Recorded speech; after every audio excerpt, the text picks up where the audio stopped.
Hello guys, welcome back to my YouTube channel. आप देख रहे हैं जीएस लर्न इंडिया, यानी कि वीकली चैलेंज लेके आए हैं हर सब्जेक्ट वाइज सब्जेक्ट। तो गाइज आज हमारी ये फर्स्ट डे है जिसमें हम बैंकिंग सिस्टम ओवरव्यू के बारे में समझेंगे, जिसमें से बैंकिंग क्या है, कमर्शियल बैंक क्या है, आरबीआई क्या है, ये सारे टॉपिक से रिलेटेड हम कवर करेंगे।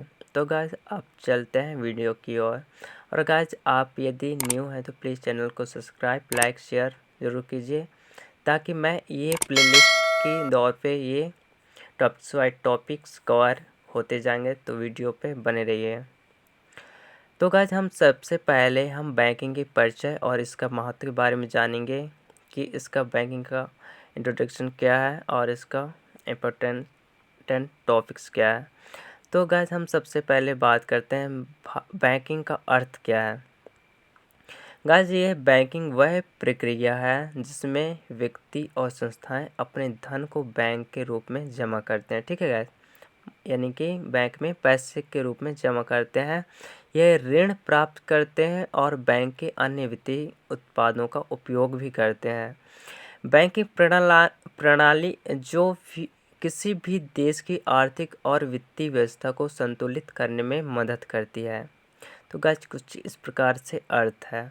अब चलते हैं बैंकिंग के कार्य, जो कि पहला है धन का सुरक्षित जमा, यानी कि बैंक में जमा करके लोग अपने धन को सुरक्षित महसूस करते हैं। ठीक है गाइस। सेकंड आता है ऋण प्रदान करना, यानी कि बैंक जो है जमा किए गए धन का उपयोग करते हुए व्यक्तिगत और व्यापारिक ऋण प्रदान करता है। यानी कि गाइस जो बैंक है वो पैसों को जमा करता है और वही पैसों को एक लोन के रूप में प्रोवाइड कराता है। ठीक है गाइस। थर्ड आता है वित्तीय सेवाएं प्रदान करना, यानी कि बैंक विभिन्न प्रकार की सेवाएं जैसे कि चेकिंग हो गया, अकाउंट, डेबिट कार्ड और क्रेडिट कार्ड जैसे आदि प्रदान करते हैं। ठीक है गाइस। अब सेकंड बात करते हैं अध्याय 2 में बैंकिंग प्रणाली के मुख्य तत्व, जिसमें से सबसे पहले बात करें वाणिज्य बैंक, यानी कि कमर्शियल बैंक, जिसमें वाणिज्य बैंक वह क्षेत्र के बैंक हैं जिसमें हम जैसे कि एसबीआई हो गया, पंजाब नेशनल बैंक हो गया, बीओबी यानी जो बड़ौदा बैंक होता है ना, वो सब, और निजी क्षेत्र के बैंक जैसे कि HDFC, ICICI bank, axis bank, और विदेशी बैंक जैसे कि एचएसबीसी, सिटी बैंक्स हो गया, ये सारे विदेशी बैंक होते हैं। और ये निजी क्षेत्र हो गए, ये सार्वजनिक क्षेत्र के बैंक हो गया। तो गाइज अब सबसे पहले हम बात करते हैं वाणिज्य बैंकों के कार्य, मतलब मुख्य कार्य क्या है। तो हम वाणिज्य बैंक के मुख्य कार्य की बात करें तो सबसे पहला आता है धन जमा करना, यानी कि पैसे में जमा करना, और जो सुरक्षित तरीका है, मतलब एक सुरक्षित तरीका है। सेकंड है कि ये ऋण देना, यानी कि बैंक वित्तीय और कंपनियों को ऋण प्रदान करता है। और वित्तीय उत्पादों की पेशकश जैसे कि savings account, credit card, loan आदि। तो गाइस कुछ इस प्रकार से इसका कार्य है। अब हम बात करते हैं भारतीय रिजर्व बैंक। भारतीय रिजर्व बैंक आरबीआई भारत का एक केंद्रीय बैंक है और इसका मुख्य कार्य यह है गाइस, जिसमें से मुख्य कार्य में सबसे पहला आता है मुद्रा शोधन नीति का नियंत्रण, जिसमें आरबीआई भारतीय मुद्रा की आपूर्ति करता है और यह अर्थव्यवस्था को नियंत्रित करता है। सेकंड आता है मुद्रा जारी करना, यानी कि आरबीआई के पास भारतीय मुद्रा के नोट और सिक्के जारी करने का अधिकार है। तीसरा आता है बैंकिंग व्यवस्था की निगरानी, यानी कि आरबीआई जो है भारत के सभी वाणिज्य बैंकों की निगरानी करता है। और गाइस चौथा आता है विदेशी मुद्रा भंडार का प्रबंधन, जिसमें आरबीआई विदेशी मुद्रा का प्रबंध करता है और यह विनिमय दर को नियंत्रित करता है। अध्याय 3 की बात करें हम तो बैंकिंग कार्य प्रणाली जो इसकी प्रक्रिया है, यह धन का जमा करना, यानी कि डिपॉजिट, जिन्हें हम डिपॉजिट के रूप में जानते हैं। बैंक में विभिन्न प्रकार से जमा खाते होते हैं, जैसे सेविंग्स अकाउंट, ये सेविंग्स अकाउंट क्या है गाइस, जिसमें व्यक्ति अपनी बचत जमा करते हैं और उस पर ब्याज प्राप्त करते हैं। करंट अकाउंट यानी कि व्यापारिक उद्देश्य के लिए, यानी करंट अकाउंट यानी व्यापारिक उद्देश्य के लिए, ठीक है गाइस। फिक्स्ड डिपॉजिट यानी कि एफडी। देखिए सेविंग्स अकाउंट मतलब ये बचत खाता हो गया। करंट अकाउंट यानी कि चालू खाता, जिसमें व्यापारिक उद्देश्य के लिए होता है। इसमें ब्याज की प्रक्रिया नहीं होती, इसमें ब्याज नहीं मिलता। फिक्स्ड डिपॉजिट, इसमें पैसे एक निश्चित अवधि के लिए जमा किए जाते हैं और एक तय ब्याज प्राप्त होते हैं। गाइस फिक्स्ड डिपॉजिट ये होता है कि यदि हमें 1,000 से लेके हम 5,000, 10,000, लाख रुपए तक हम एक फिक्स ईयर के लिए अपलोड करते हैं। मान लीजिए 7 दिन से लेके 5 साल या 10 साल तक कर सकते हैं, जिसमें से आप 5,000, 2,000 जितना भी आप करना चाहो, एक हम फिक्स ईयर के लिए एक पैसा फिक्स रख देते हैं। यानी कि 5,000 हमको करना है 5 ईयर के लिए, तो 5,000 करेंगे, उसको बीच में नहीं निकाल सकते। जब हमारा अवधि कंप्लीट हो जाएगा तो हम उससे बने जितना भी ब्याज रहेगा, ब्याज सहित हमें पैसे मिल जाएंगे। इसको हम कहते हैं फिक्स्ड डिपॉजिट का। फिर आता है सेकंड, बात करते हैं ऋण प्रदान करना यानी कि लोन्स।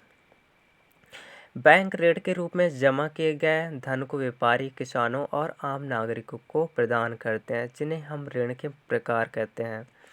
जिसमें हम होम लोन, जिन्हें हम घर खरीदने के लिए दिया जाता है। फिर आता है व्यापारिक ऋण, जिनमें हम व्यापारिक को उनके व्यापार के लिए ऋण दिया जाता है। फिर आता है कृषि ऋण, जिसमें हम किसानों को कृषि कार्यों के लिए ऋण प्रदान किया जाता है। अब गाइज हम बात करते हैं बैंकिंग सेवाएं, जिसमें से पहला आता है एटीएम। बैंक के एटीएम को धन निकाला जा सकता है। फिर आता है ऑनलाइन बैंकिंग, यानी कि बैंकिंग सेवाएं अब इंटरनेट के जरिए उपलब्ध करते हैं। गाइज जैसे कि हो गया कुछ ऑनलाइन बैंकिंग, जैसे कहीं से पैसे निकाल सकते हैं ऑनलाइन के थ्रू। और यूपीआई हो गया, जिसे डिजिटल भुगतान के लिए यूनिफाइड पेटीएम इंटरफेस इसका फुल फॉर्म है। क्या है guys important, unified payment interface प्रणाली का इतिहास होता है। तो अध्याय 4 की बात करें तो बैंकिंग प्रणाली का महत्व, जिसमें हम पहले बात करें तो आर्थिक विकास में योगदान। गाइस बैंकिंग प्रणाली जो देश की अर्थव्यवस्था की गति देता है, यह ऋण और निवेश की सुविधा प्रदान करती है, जिसमें व्यापारिक गतिविधियां बढ़ती है और रोजगार के अवसर पैदा होते हैं। सेकंड आता है वित्तीय समावेशन, जिसमें फाइनेंशियल इंक्लूजन। यह है बैंकिंग प्रणाली का यह सुनिश्चित करती है कि हर व्यक्ति को वित्तीय सेवाएं उपलब्ध हो। यानी कि वित्तीय जो समावेशन है, यह हर व्यक्तियों को वित्तीय सेवाएं उपलब्ध हो, चाहे वह किसी भी सामाजिक या आर्थिक स्थिति में हो, चाहे वो गरीब हो या अमीर, इससे कोई फर्क नहीं पड़ता। इसमें समाज के हर वर्ग के बैंकिंग सेवाओं का लाभ मिलता है। तीसरा, नागरिक की सुरक्षा। तो गाइस ये बैंक एक धन रखने का यह सुरक्षित करता है, ये रहता है, और ये बैंकिंग विश्वसनीय और सुरक्षा की गारंटी भी प्रदान करते हैं। अब अध्याय 5 में बात करें तो बैंकिंग के लाभ और चुनौतियाँ। तो गाइस इसकी क्या लाभ है और इसकी चुनौती के बारे में बात करते हैं। तो सबसे पहले बात करते हैं बैंकिंग के लाभ, जिनमें धन की सुरक्षा, यानी कि बैंक में जमा पैसे सुरक्षित रखता है। आसान लेन देन, यानी कि बैंक से चेक, डेबिट कार्ड और क्रेडिट कार्ड के जरिए लेन देन करना सरल होता है। ऋण की सुविधा की बात करें तो ये बैंक लोगों को ज़रूरी ऋण प्रदान करते हैं और उनके वित्तीय लक्ष्यों को प्राप्त करने में सहायक होते हैं। बैंकिंग की चुनौती, यानी कि एनपीए, नॉन परफॉर्मेंस। एनपीए के फुल फॉर्म है गाइस नॉन परफॉर्मिंग और असेट्स, यानी कि जब ऋण का भुगतान नहीं होता तो उसे हम एनपीए कहा जाता है। यानी कि वो जब ऋण का भुगतान नहीं होता तो हम एनपीए कहते हैं, ठीक है गाइस, जो बैंक के लिए एक बड़ी समस्या होती है। अब आता है सेकंड, बात करें हम तो साइबर सुरक्षा, जिनमें हम डिजिटल बैंकिंग की बढ़ती है। हम क्या बात कर रहे हैं गाइस, चुनौतियों के बारे में, ठीक है गाइस। जिसमें से अभी एनपीए के बारे में बात करें, जिनमें हम जब ऋण भुगतान नहीं होता है तो हम उससे एनपीए कहा जाता है और यह एक बड़ी समस्या के कारण भी बन सकता है। सेकंड बात करें साइबर सुरक्षा, जब डिजिटल बैंकिंग की बढ़ती लोकप्रियता के कारण साइबर धोखाधड़ी की संभावना भी बढ़ी है। और तीसरा बात करें वित्तीय समावेशन की कमी, जिनमें कई दूर राज्य और ग्रामीण क्षेत्रों में बैंकिंग सेवा की पहुंच अभी भी नहीं है। ठीक है गाइस। अब गाइस हम अध्याय 6 में बात करें तो बैंकिंग की भविष्य, जिसमें पहला है डिजिटल बैंकिंग। यह बैंक अपने स्वयं ऑनलाइन और मोबाइल एप्लीकेशंस के माध्यम से प्रदान कर रहे हैं। इससे ग्राहकों के लिए सुविधाएं अधिक बढ़ गई है। सेकंड आता है आर्टिफिशियल इंटेलिजेंट, यानी कि एआई का मुख्य उपयोग क्या है। एआई का उपयोग यह है कि बैंकिंग क्षेत्र में धोखाधड़ी की पहचान, कस्टमर सर्विस और प्रक्रिया को सरल करती है बनाने के लिए किया जाता है। तीसरा बात करें हम डिजिटल करेंसी यानी कि सीबीडीसी, यानी कि ये भारतीय रिजर्व बैंक है, यह अपने डिजिटल मुद्रा सीबीडीसी लाने की योजना बना रहा है, जिससे कि लेन देन और भी अधिक सुरक्षित और तेज होगा। निष्कर्ष, यह बैंक प्रणाली जिनमें केवल धन के लेन देन तक सीमित नहीं है, बल्कि यह देश की आर्थिक स्थिरता और विकास की अहम भूमिका निभाती है। ये वाणिज्यिक बैंक और आरबीआई मिलकर समाज के हर वर्ग की वित्तीय सेवाएं प्रदान करते हैं, जिसमें से आगे गरीब और अमीर, इसमें पक्षपात नहीं होता है और ये देश की अर्थव्यवस्था को मजबूत करते हैं। और ये भविष्य में डिजिटल बैंकिंग और नई तकनीक के आने की संभावना अधिक है, जिसमें बैंक क्षेत्र और भी सशक्त और सुरक्षित भी होगा। तो गाइज कुछ इस प्रकार से ये टॉपिक्स रहा। तो गाइज यदि ये वीडियो पसंद आता है तो प्लीज़ इस चैनल को सब्सक्राइब, लाइक, शेयर ज़रूर कीजिए और आगे हम बात करेंगे नेक्स्ट टॉपिक्स के साथ।